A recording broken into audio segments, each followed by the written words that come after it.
आपने कई सारे पॉलिटिशियन को बेनामी प्रॉपर्टीज खरीदते हुए देखा होगा, सुना होगा।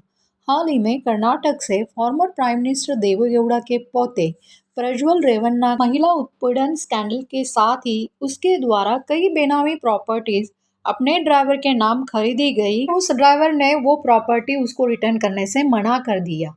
इससे पहले बिहार के फॉर्मर सीएम लालू यादव भी बेनामी प्रॉपर्टीज को लेकर काफी चर्चा में थे। देश के संविधान आर्टिकल 20 कहता है कि ऐसे अपराध के लिए सजा नहीं दी जा सकती जिसके लिए कोई कानून नहीं है। सबसे पहले 1915 की विधि आयोग की रिपोर्ट में माना गया बेनामी संपत्ति भारत में एक आम बात थी और अनजाने में ये भारत का कानून का हिस्सा बन गई थी। 1988 में स्पष्ट रूप से बेनामी ट्रांजैक्शन प्रोहिबिशन एक्ट बनाया गया और फिर 2016 में केंद्र सरकार ने इस कानून में संशोधन कर इसे और सख्त कर दिया था।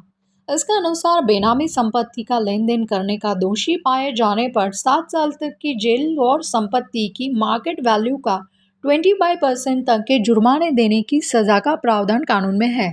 बेसिकली बेनामी संपत्ति वो होती है जो किसी व्यक्ति द्वारा किसी और के नाम पर खरीदी गई प्रॉपर्टी खरीदने के लिए पैसा किसी और का और उस प्रॉपर्टी पर नाम किसी और का, जिसके नाम पर भी बेनामी संपत्ति खरीदी जाती है उसे बेनामीदार कहा जाता है। रिसेंटली बेनामी संपत्ति को लेकर सुप्रीम कोर्ट ने एक महत्वपूर्ण जजमेंट दिया है। केस का टाइटल है C Subhash Kadambar Jayaraj and others versus the superintendent of police and others.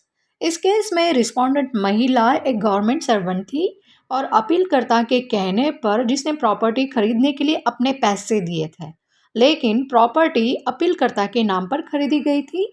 Mean time में रिस्पोंडेंट महिला और अपीलकर्ता के बीच में डिस्प्यूट तब हुआ जब अपीलकर्ता ने रिस्पोंडेंट महिला को खरीदी हुई लैंड में से उसका ड्यू शेयर ऑफ प्रॉफिट नहीं दिया।